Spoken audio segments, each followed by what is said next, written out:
Hello student, स्वागत है आप सभी का सारंग गुरु के डिजिटल प्लेटफॉर्म पे। मैं गौरव सिन्हा, आपका केमिस्ट्री टीचर।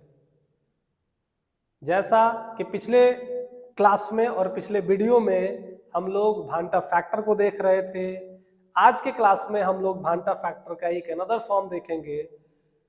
इसमें क्या हम लोग देखने जा रहे हैं कि हम लोग अब पार्शियली एसोसिएशन और पार्शियली डिसोसिएशन के केस को हम लोग देखेंगे। हमने पिछले क्लास में, पिछले वीडियो में जो देखा था कि 100% अगर सॉल्यूट का पार्टिकल सॉल्यूशन में जाने के बाद, सॉल्यूशन बनने के बाद अगर या तो एसोसिएट हो जाए, जुड़ जाए, या कर जाए डिसोसिएट हो जाए, तो एसोसिएशन और डिसोसिएशन 100% के लिए हमने भांटा फैक्टर पढ़ा था। आज के क्लास में हम लोग बात करेंगे कि अगर पार्शियली डिसोसिएशन या पार्शियली एसोसिएशन हुआ तो उसके लिए क्या भांटा फैक्टर में कुछ सिस्टम बनाया गया है, कुछ फॉर्मूला बनाया गया है या नहीं, और ये बनाया गया है तो कैसे काम करता है, और इससे रिलेटेड किस तरह के क्वेश्चन आ सकते हैं। इसकी प्रोबेबिलिटी जो है वो बहुत ज्यादा होती है। जब आप नीट और जेईई का एग्जाम देते हैं तो भांटा फैक्टर के पार्शियली एसोसिएशन और डिसोसिएशन से ही क्वेश्चन ज्यादा आते हैं।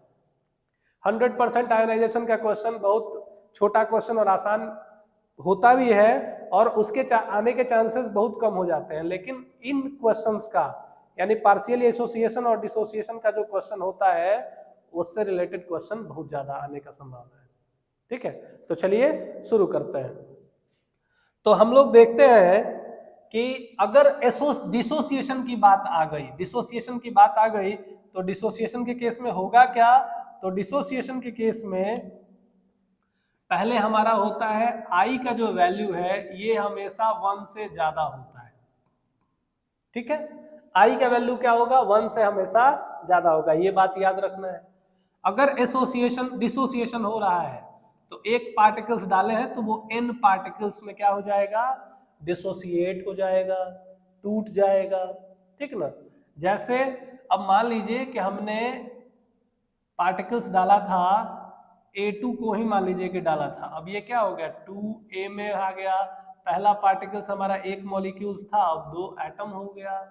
आई का वैल्यू क्या हो जाएगा, आई का वैल्यू यहाँ पे हो जाएगा इस केस में 2। लेकिन अगर कंप्लीट A2 कंप्लीट 2A में चेंज हुआ तो, ठीक, इसके लिए हमने पिछला वीडियो बनाया था। आज के वीडियो में हम लोग ये बात कर रहे हैं कि अगर पार्शियली डिसोसिएशन हुआ तो 100 पार्टिकल्स डाले, उसमें से 25 पार्टिकल्स ही क्या हो गया, डिसोसिएट हुआ, टूटा, 75 नहीं टूटा।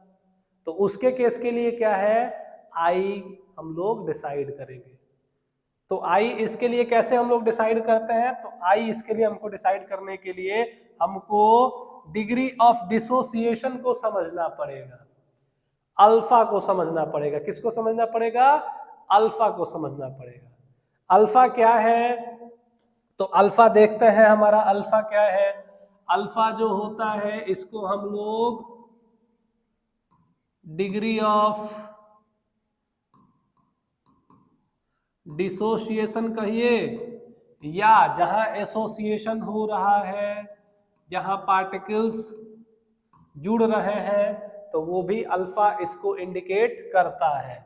अल्फा इज इक्वल टू होता क्या है कि नंबर ऑफ पार्टिकल्स बोलिए या कंसंट्रेशन बोलिए, ठीक है, ऑफ नंबर ऑफ पार्टिकल्स या concentration after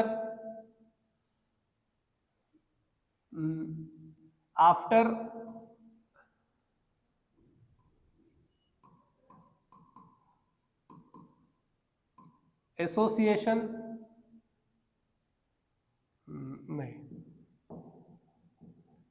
number of particles और कंसंट्रेशन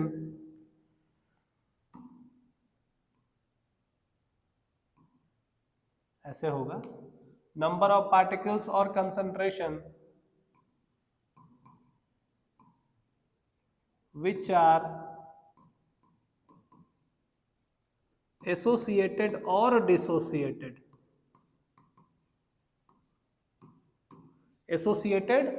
और डिसोसिएटेड डिवाइडेड बाय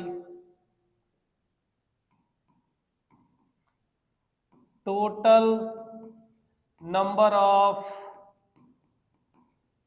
पार्टिकल्स और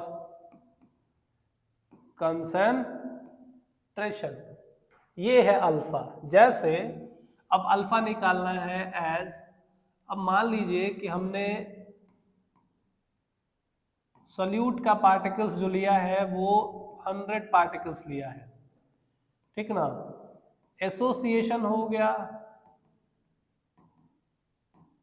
एसोसिएशन हुआ कितने पार्टिकल्स का, एसोसिएशन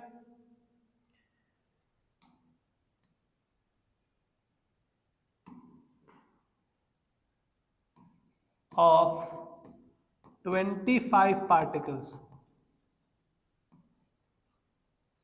ओनली ऑकर्स, यानी 25 पार्टिकल्स का ही एसोसिएशन हुआ, तो अल्फा क्या होगा, then alpha is equal to 25/100 यानी 1/4 यानी 0.25 अल्फा का वैल्यू होगा। यानी ये इंडिकेट कर रहा है कि 25%, जिसको हम लोग क्या बोलेंगे, 25% जो है वही डिग्री ऑफ एसोसिएशन हुआ, यानी 25% ही पार्टिकल्स क्या हो रहा है, एसोसिएट हो रहा है। क्लियर। इसी तरह से डिसोसिएशन के लिए भी आएगा, तो जितने पार्टिकल्स डिसोसिएट या एसोसिएट होंगे उनका नंबर रहेगा ऊपर, और बाई में क्या रहेगा, टोटल नंबर ऑफ पार्टिकल्स। अगर आप सॉल्यूट के लिए ले रहे हैं तो total number of particles of solute, या कंसंट्रेशन की बात करें तो कंसंट्रेशन, वही क्या निकालेगा, अल्फा निकालेगा। क्लियर। तो हम लोग यहाँ पे देख रहे थे कि अगर डिसोसिएशन का केस है, तो डिसोसिएशन के केस में क्या होता है कि हमने 1 मोल मान लीजिए ले लिया पार्टिकल्स। इनिशियली अगर हमने लिया रिएक्टेंट साइड में पार्टिकल्स को, सॉल्यूट के पार्टिकल्स को अभी सॉल्यूशन में नहीं मिलाए हैं, जब तो उस समय क्या है, सॉल्यूशन में सॉल्यूट के पार्टिकल्स का नंबर क्या है, 0।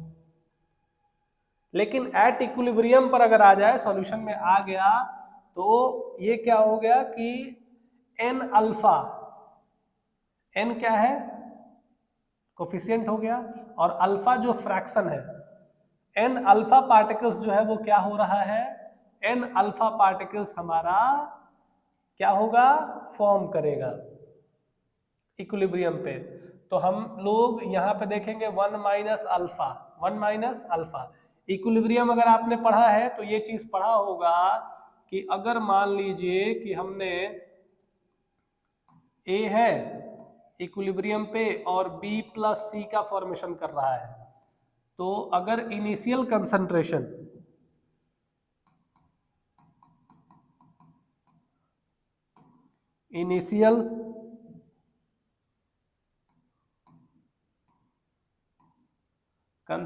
अगर इसका C है तो इसका क्या होगा, 0 0 होगा। अगर एट इक्विलिब्रियम कंसंट्रेशन की बात करें तो C अल्फा बनेगा, C अल्फा बनेगा, तो ये क्या होगा, C माइनस C अल्फा बनेगा। इक्विलिब्रियम पे आपने यही चीज पढ़ा होगा। तो यहाँ चूंकि हमने इनिशियल कंसंट्रेशन इसको कितना माना है, 1 माना है, तो 1 में से n के जगह पर क्या हो गया, n के जगह पर हमारे पास क्या है, n के जगह पर तो यहाँ ये n है, यानी अगर ये मान लीजिए कि 2b बन रहा है तो 2c अल्फा हो जाएगा, 2c बन रहा है तो 2c अल्फा हो जाएगा, तो n के जगह पर n से मल्टीप्लाई किया और c अल्फा के जगह c का वैल्यू क्या है, 1 है, तो यहाँ पे क्या हो जाएगा, केवल अल्फा होगा। The total number of molecules at equilibrium क्या हो जाएगा, तो टोटल नंबर ऑफ मॉलिक्यूल्स यानी कि रिएक्टेंट और प्रोडक्ट साइड दोनों में जो है, तो 1 माइनस अल्फा है प्लस एन अल्फा है। भांटा फैक्टर में क्या निकालते हैं हम लोग कि टोटल जो है और किसे डिवाइड करेंगे, हमने ओरिजिनल कितना लिया था अब कितना है, तो अब हमारे पास इतना पार्टिकल्स है, ओरिजिनल पहले कितना था, 1 था, तो डिवाइड किए, तो डिवाइड करेंगे तो क्या आ जाएगा, डिवाइड करेंगे तो सिंपल है कि i is equal to 1 minus alpha plus n alpha, तो alpha is equal to i minus 1 n minus 1। किसके केस के लिए, तो फॉर डिसोसिएशन के लिए, डिसोसिएशन के लिए यानी कि विखंडन हो, टूट जाए पार्टिकल्स ज्यादा नंबर में तो, ठीक है, तो डिसोसिएशन के लिए ये फॉर्मूला होता है। कैसे आया, तो ये छोटा सा एक लाइन है, इसको समझ लेना होगा कि हमारा I is equal to 1 minus alpha plus n alpha है, I माइनस 1 कर दीजिए और यहाँ एन अल्फा माइनस अल्फा कर दीजिए, तो यहाँ पे क्या हो जाएगा, n कॉमन लेंगे तो 1 माइनस अल्फा कॉमन ले लेंगे, सॉरी यहाँ अल्फा कॉमन ले लेंगे तो n माइनस 1, n माइनस 1 हो जाएगा और अल्फा इज इक्वल टू क्या हो जाएगा, I minus 1 divided by n minus 1।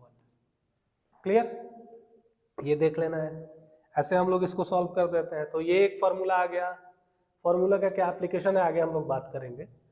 अब दूसरे पॉइंट पे हम लोग बात करेंगे, तो एसोसिएशन के लिए हो गया, कब, जब पार्टिकल्स 100% आयोनाइज ना होकर के कुछ पार्टिकल्स डिसोसिएट हो रहे हैं, उसके लिए हम लोग आई का वैल्यू निकालेंगे और अल्फा का वैल्यू निकालेंगे। अल्फा पहले निकाल लेंगे, अल्फा से हम लोग या आई का वैल्यू दिया रहेगा या अल्फा का वैल्यू दिया रहेगा।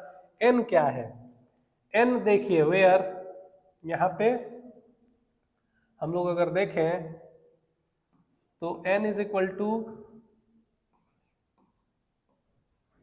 Number of particles after 100% dissociation, ये याद रखना है। अगर 100% डिसोसिएशन हुआ तो उसके लिए n का वैल्यू, जो हम लोग सीधा सीधा जो पढ़ रहे थे भांटा फैक्टर निकालने के लिए, वैसा वो n है। तब हम लोग फ्रैक्शनल अगर निकालेंगे डिग्री ऑफ डिसोसिएशन के केस पे, तब हम लोग आई जाके निकालेंगे। क्वेश्चन जब आएगा तो क्वेश्चन में हम लोग डिस्कस करेंगे। अगर एसोसिएशन का केस आ रहा है, इन केस ऑफ एसोसिएशन, तो एसोसिएशन में क्या होगा, आई ग्रेटर देन 1, नहीं, आई ऑलवेज लेस देन 1। तो उसके केस के लिए क्या है, n मोल है, Na है, ये कंबाइन होकर क्या हो गया, An में आ गया, यानी कि 2H कंबाइन होकर किस में आ गया, H2 में, 2 एटम एक मॉलिक्यूल्स में कन्वर्ट हो गया, कहने का ये मतलब है। ठीक है, अब यहाँ 1 मोल हमने लिया तो ये इनिशियली 0, एट इक्विलिब्रियम पे 1 माइनस अल्फा, तो यहाँ पे चूंकि फ्रैक्शन हो रहा है तो यहाँ भी क्या हो जाएगा, फ्रैक्शन में कंबाइन हो रहा है तो अल्फा बाई n। अगर कंबाइन नहीं होता, डिसोसिएशन होता तो मल्टीप्लिकेशन होता, जैसा कि पिछले भी टॉपिक में था डिसोसिएशन के केस में। यहाँ क्या हो रहा है, एसोसिएशन हो रहा है तो डिवीजन हो जाएगा।